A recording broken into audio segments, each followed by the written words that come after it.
Assalamu alaikum wa rahmatullahi wa barakatuh. Welcome to day 67 of Qur'an in a year plus, where we learn to look at the world and live life according to the lens of the Qur'an. Today we're going to be looking at verses 135 to 143 of Surah Nisa. أعوذ بالله من الشيطان الرجيم.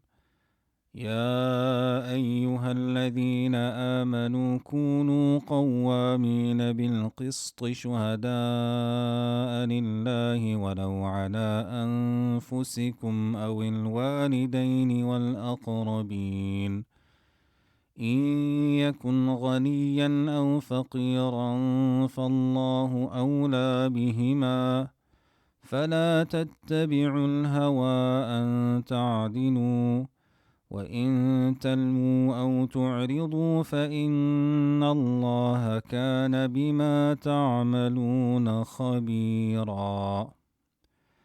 Allah commands the believers to be just in all their circumstances, in fulfilling the rights of Allah and in fulfilling the rights of His creation. O you who have believed in Allah and followed His Messenger, stand firm in justice in all circumstances, bearing witness to the truth with everyone, even if it be against yourselves, your parents, or your close relatives. Let not the poverty or wealth of anyone cause you to swerve from justice or abandon it. For Allah is more worthy of both the poor and the rich and knows best their interests. So do not follow your desires in bearing witness, lest you deviate from the truth. And if you distort the testimony by altering it, or turn away from giving it, then indeed Allah is all aware of what you do. يا أيها الذين آمنوا بالله ورسوله والكتاب الذي نزل على رسوله والكتاب الذي أنزل من قبل ومن يكفر بالله وملائكته وكتبه ورسله واليوم الآخر فقد ضل ضلالا بعيدا. Then Allah commands the believers to perfect their faith in Him, in His Prophet Muhammad sallallahu alaihi wasallam, to remain firm and steadfast upon it, and to complete whatever is lacking in their practice of the religion. O you who have believed, remain firm in your faith in Allah and His Messenger, and in the Qur'an which He has sent down to His Messenger, and in the scriptures which He sent down before. And whoever disbelieves in Allah, His angels, His books, His messengers, and the last day, has indeed strayed far away from the straight path. إن الذين آمنوا ثم كفروا ثم آمنوا ثم كفروا ثم ازدادوا كفرا لم يكن الله ليغفر لهم ولا ليهديهم سبيلا.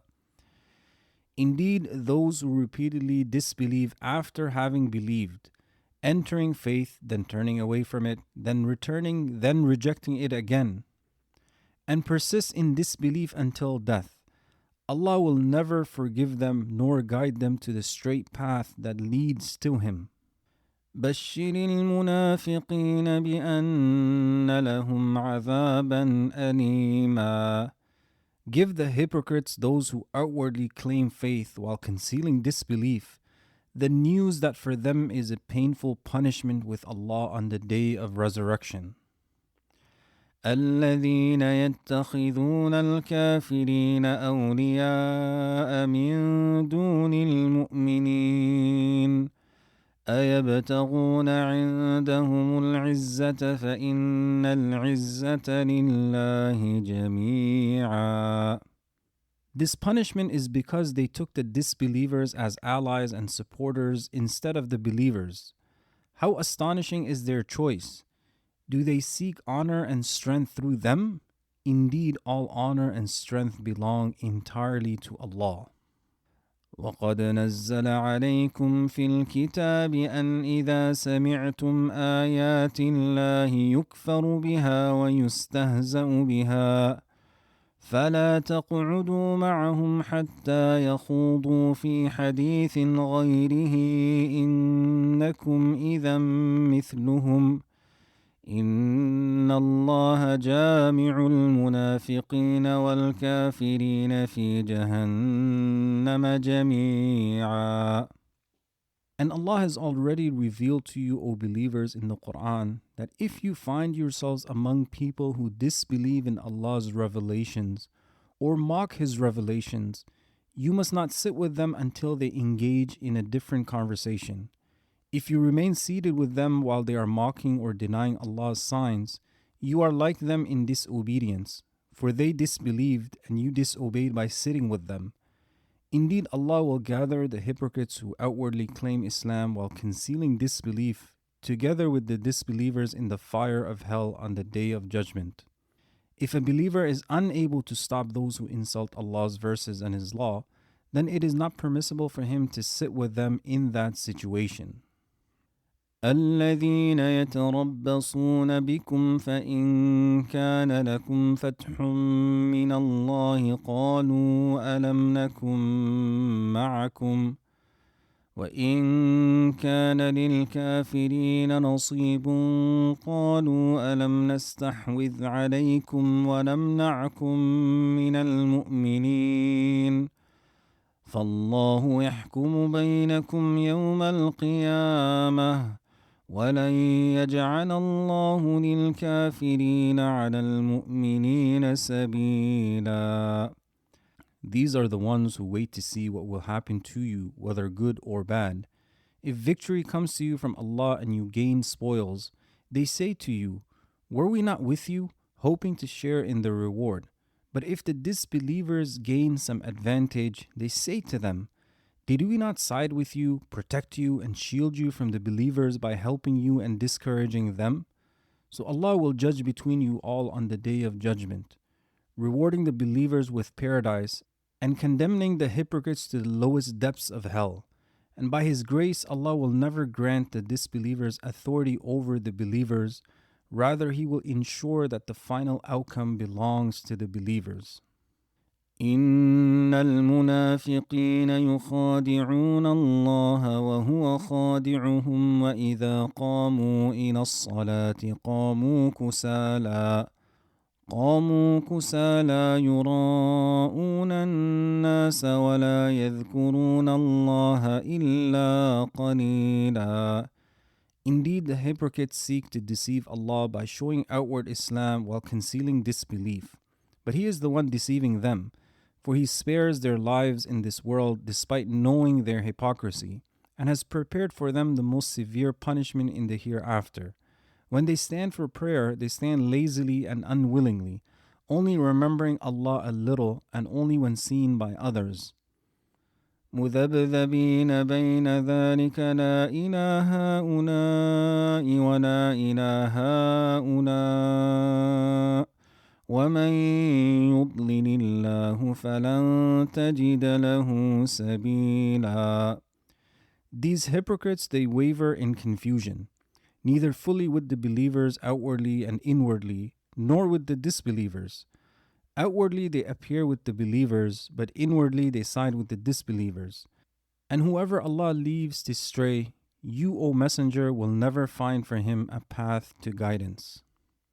As we reflect over today's verses, the scholars of tafsir mention in regards to the verse, "O you who believe, be steadfast in justice, witnesses for Allah even against yourselves, your parents, or your relatives." That is, let justice be among your essential traits and qualities, O believers, to uphold fairness in all situations, in the rights of Allah and in the rights of His servants. Allah is telling us that justice is not something that you perform occasionally, but rather it is part of who you are. It defines your moral identity and is not dependent on convenience or emotion. And Shaykh al-Sa'di mentions that upholding justice is among the greatest of deeds. It is one of the strongest signs of a person's faith, piety, and standing in Islam. Therefore, whoever sincerely wishes for his own salvation must give utmost importance to this matter, making it the focus of his attention and the aim of his will, and must remove from himself every obstacle or barrier that prevents him from desiring or acting upon justice. And Imam al-Razi, he mentions that the command to stand firmly for justice comes before the command to bear witness for several reasons. First, because most people have a habit of urging others to do good, but when the situation concerns themselves, they neglect it. Even the ugliest act, when it comes from them, they tend to excuse and justify. But if it comes from someone else, they condemn and oppose it. Second, standing for justice involves protecting others from the harm of injustice. And preventing harm to oneself is usually prioritized over preventing harm to others. Third, upholding justice is an action, while bearing witness is a statement. And action is stronger and more significant than speech. And Imam al-Qurtubi, he mentions regarding the verse, فَلَا تَتَّبِعُوا الْهَوَىٰ أَن تَعْدِلُوا, and don't follow desires that it turns you away from the truth. And he says in another verse where Allah says, judge between the people with truth and do not follow desire, lest it misleads you from the way of Allah. Following desires drives one to give false testimony, act unjustly in judgment, and commit many other wrongs. Ash-Sha'bi said, Allah the Almighty took 3 pledges from judges, that they must not follow their desires, must not fear the people but fear Him alone, and must not sell His verses for a small price. Hawa, desire, either blinds a person's insight until he sees truth as falsehood, and falsehood as truth, or he recognizes the truth but abandons it because of his desire. Desire, whether for approval, wealth, revenge, or comfort, or for whatever reason, blinds the inner vision. Sometimes we no longer see what's right, and sometimes we see it but don't want it because it conflicts with what we desire. In both cases, justice dies quietly inside before it disappears outwardly in behavior. And when fairness collapses, trust collapses as well. And this has an impact on multiple levels. In families, when parents don't deal justly with their kids, when spouses manipulate one another, when siblings compete for control, love erodes and resentment replaces mercy. In communities, when leaders apply rules selectively, favoring the influential and overlooking the weak, hypocrisy spreads, moral authority dissolves, and people mirror the corruption they see. In workplaces, injustice kills motivation. On a national level, injustice breeds instability. As Ibn Taymiyyah rahmatullahi alayhi said, it is said that Allah allows the just state to remain even if it is led by those who reject faith. But Allah will not allow the oppressive state to remain even if it is led by Muslims. And Allah teaches us, فَإِنَّ الْعِزَّةَ لِلَّهِ جَمِيعًا, that indeed all honor belongs entirely to Him.